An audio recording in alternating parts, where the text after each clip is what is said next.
আসসালামু আলাইকুম রহমতুল্লাহি ওবরকাতুহ। আমি আশা করি আল্লাহ তাআলার অশেষ রহমতে আপনারা ভালো আছেন, সুস্থ আছেন। আলহামদুলিল্লাহ। আজ আমি আলোচনা করব জান্নাতের শহীদেরা আল্লাহ রাব্বুল আলামিনের কাছে যে সমস্ত জিনিসগুলো চাইবেন। অর্থাৎ আজকের এই ভিডিওটিতে আপনারা জানতে পারবেন শহীদের মর্যাদা, বৈশিষ্ট্য এবং কারা শহীদ, ইসলামের শহীদের মর্যাদার গুরুত্ব, ফজিলত এবং আল্লাহ রাব্বুল আলামিন এই শহীদের মর্যাদা কতটুকু দিয়েছেন, এই বিষয়টি নিয়ে ভিডিওটিতে সম্পূর্ণ আলোচনা করব ইনশাআল্লাহ। আশা করি সম্পূর্ণ ভিডিওটি অবশ্যই দেখবেন। প্রাণীকুলের জন্য মৃত্যু স্বাভাবিক একটি প্রক্রিয়া। জীবন নিয়ে জন্মানো প্রত্যেক প্রাণীকে মৃত্যুবরণ করতেই হবে। কিছু মানুষ স্বাভাবিক নিয়মে মৃত্যুবরণ করেন। পরিবার, আত্মীয় পরিজন কিছুদিন শোক প্রকাশ করেন, তারপর মৃত ব্যক্তিকে বা মৃত মানুষটাকে ভুলে যায়। আর কিছু মৃত্যু এমন যা মানুষকে অনুপ্রাণিত করে প্রজন্ম থেকে প্রজন্মের মানুষকে, এমন মৃত্যু শহীদের মৃত্যু হিসেবে আখ্যায়িত করা হয়। ধর্ম, রাষ্ট্র, সমাজ প্রতিটি জায়গায় শহীদের মর্যাদা অনেক। পবিত্র কোরআনেও বর্ণিত হয়েছে। আর আল্লাহর পথে যারা নিহত হয় তাদেরকে মৃত বলো না, বরং তারা জীবিত, কিন্তু তোমরা উপলব্ধি করতে পারো না। সূরা বাকারার 154 নম্বর আয়াত। অর্থাৎ প্রত্যেক মৃত্যু ব্যক্তি কবরে বিশেষ ধরনের জীবন প্রাপ্ত হয় এবং সেই জীবনে সংশ্লিষ্ট ব্যক্তির কবরের আযাব বা সওয়াব ভোগ করে থাকে। তবে সে জীবনের বাস্তবতা আমরা জানি না।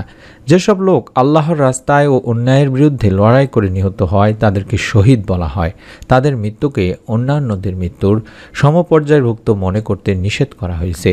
হাদিসে পাকেও আল্লাহ রাসূল সাল্লাল্লাহু আলাইহি সাল্লাম বলেছেন, শহীদগণের রূপ সবুজ পাখির মাঝে প্রতিস্থাপন করা হয়, ফলে তারা জান্নাতের যেখানে ইচ্ছা সেখানে ঘুরে বেড়াতে পারে। তারপর তারা আরশের নিচে অবস্থিত কিছু ঝাড়বাতির মধ্যে ঢুকে পড়ে। তখন তাদের রব তাদের প্রতি এক দৃষ্টি দিয়ে তাদেরকে জিজ্ঞেস করেন, তোমরা কি চাও? তারা বলেন, হে রব, আমরা কি চাইতে পারি? আমাদেরকে যা দিয়েছেন তা তো আপনি আপনার কোনো সৃষ্টিকেই দেননি। তারপরও তাদের রব আবারও তাদের প্রতি দৃষ্টি দিয়ে একই প্রশ্ন করেন। তখন তারা বুঝলো যে তাদের কিছু চাইতেই হবে।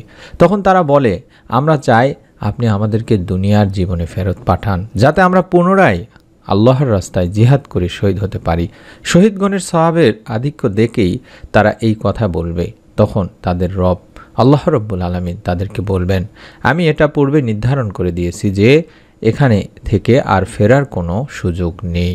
সহিহ মুসলিম শরীফের 1887 নম্বর একটি হাদিস।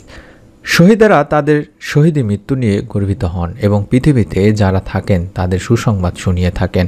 পবিত্র কোরআনেও এ বিষয়ে তাই বলা হয়েছে। আর যারা আল্লাহর পথে নিহত হয়েছে তাদেরকে কখনোই মৃত মনে করো না, বরং তারা জীবিত এবং তাদের রবের কাছ থেকে তারা জীবিকা প্রাপ্ত। আল্লাহ তাদেরকে সে অনুগ্রহ হতে যা দান করেছেন তাতেই তারা পরিতুষ্ট এবং তাদের ভাইয়েরা যারা এখনও তাদের সাথে সম্মিলিত হয়নি তাদের এই অবস্থার প্রতি তারা সন্তুষ্ট হয় যে তাদের কোনো ভয় নেই, বরং তারা দুঃখিতও হবে না।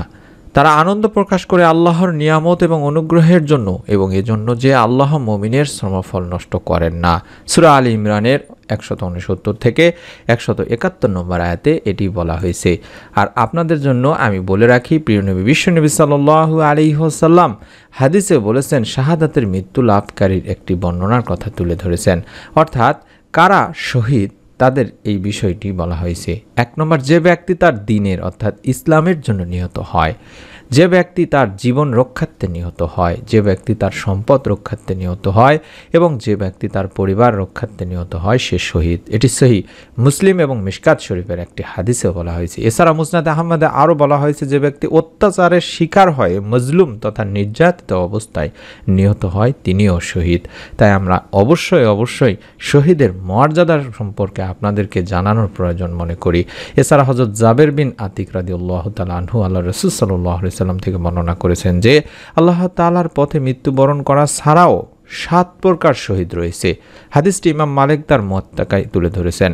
অর্থাৎ যারা বিভিন্ন কারণে মৃত্যুবরণ করেন, যেমন মহামারীতে মৃত্যুবরণকারী, পানিতে নিমজ্জিত ব্যক্তি, শয্যাশায়ী অবস্থায় মৃত ব্যক্তি, পেটের রোগে মৃত্যুবরণকারী, অগ্নিদগ্ধ হয়ে মৃত্যুবরণকারী এবং যে ব্যক্তি ধ্বংসাবশেষের নিচে পড়ে মারা যায়। এবং প্রসবকালীন সময়ে মৃত্যুবরণকারী নারী, এটাও মুওয়াত্তা মালিকে বলা হয়েছে।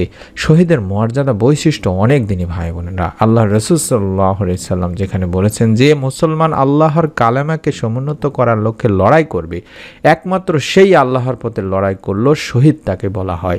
তাকে শহীদ এজন্য বলা হয় যে সে জান্নাতে উপস্থিত হয়ে যায়। শহীদের মর্যাদায় আল্লাহ রাব্বুল আলামিন এটাই বলেছেন, অর্থাৎ আর যারা আল্লাহর রাস্তায় নিহত হয় তাদের মৃত বলো না এবং তারা জীবিত কিন্তু তোমরা তা বোঝো না। সূরা বাকারাতে বলা হয়েছে শহীদের মর্যাদা এতই বেশি যে আল্লাহ রাসূল সাল্লাল্লাহু আলাইহি সাল্লামের হাদিস থেকেও এটা প্রমাণিত হয়। হযরত আনাস রাদিয়াল্লাহু তাআলা আনহু থেকে বর্ণনা করা হাদিসটি আল্লাহ রাসূল সাল্লাল্লাহু আলাইহি সাল্লাম বলেছেন, কোনো ব্যক্তি জান্নাতে প্রবেশ করার পর আর দুনিয়ায় ফিরে যেতে চাইবে না, যদি সে দুনিয়ার তামাম জিনিস পেয়ে যায় তবুও না। অবশ্য শহীদের কথা আলাদা, সে চাইবে যে তাকে দুনিয়ায় ফিরিয়ে আনা হোক এবং 10 বার তাকে আল্লাহর পথে হত্যা করা হোক, এই কারণে যে সে তার ইজ্জত এবং সম্ভ্রম দেখতে পারবে। বা অন্য রেওয়াতের বা অন্য বর্ণনা এসেছে সে এটা চাইবে এ কারণে যে এভাবে সে শাহাদাতের ফজিলত দেখতে পাবে। এটি বুখারী মুসলিম শরীফের একটি হাদিস। এছাড়াও আপনাদেরকে আল্লাহ রাসূল সাল্লাল্লাহু আলাইহি সাল্লাম যেটি বলেছেন যে আল্লাহর দরবারে শহীদের জন্য রয়েছে 6টি বৈশিষ্ট্য। এই 6টি বৈশিষ্ট্যর মধ্যে প্রথম বৈশিষ্ট্য হলো প্রথম রক্ত বের হওয়ার সঙ্গে সঙ্গেই তাকে ক্ষমা করে দেওয়া হয় এবং শহীদ ব্যক্তি জান্নাতে তার স্থান দেখে নেয়। সুবহানাল্লাহ। 2 নম্বর কবরের আযাব থেকে তাকে দূরে রাখা হয়। 3 নম্বর বড় ভীতি অর্থাৎ কিয়ামতের কঠিন অবস্থা থেকে নিরাপদ থাকবে। 4 নম্বর তাকে ঈমানের একজোড়া অলংকার পরানো হবে, হুরদের সঙ্গে বিবাহ দেওয়া হবে, নিকট আত্মীয়দের থেকে 70 জন ব্যক্তিকে এসে সুপারিশ করতে পারবে। সুতরাং ইচ্ছায় হোক বা অনিচ্ছায় হোক প্রত্যেক মানুষকে অবশ্যই মৃত্যুর স্বাদ যেহেতু গ্রহণ করতেই হবে, সেহেতু আমরা আল্লাহ রাব্বুল আলামিনের কাছে এটি কামনা করতেই পারি। আল্লাহ রাব্বুল আলামিন আমাদের সকলকে, প্রত্যেক মুসলমান ভাই বোনদেরকে শহীদি মৃত্যু দান করুন, আমিন। যারা ভিডিওটি জানলেন অবশ্যই আপনাদের নিকট আত্মীয় স্বজন, কাছের মানুষজন সকলকে শহীদের মর্যাদা এবং শহীদ কারা এই বিষয়টি অন্তত জানিয়ে দেওয়ার চেষ্টা করবেন। ভিডিওটি থেকে যে তথ্যটি পেলেন অবশ্যই জানানো আপনার জন্য জরুরি। আমি অনুরোধ করব এরকম ভিডিওগুলো আমরা প্রত্যেক দিন আমাদের এই চ্যানেলে দিই, আপনারা নতুন ভিডিও যাতে করে মিস না করে ফেলেন। প্রত্যেকটি ভিডিও যেন আপনি আপনার মোবাইলে দেখতে পান এবং এই তথ্যগুলো সম্পর্কে জানতে পারেন, তার জন্য অবশ্যই চ্যানেলটির সঙ্গে থাকুন, সাবস্ক্রাইব করুন, বেল বাটনটি অন করে রেখে দিন। সকলেই ভালো থাকুন, সুস্থ থাকুন। আসসালামু আলাইকুম ওয়া রাহমাতুল্লাহ।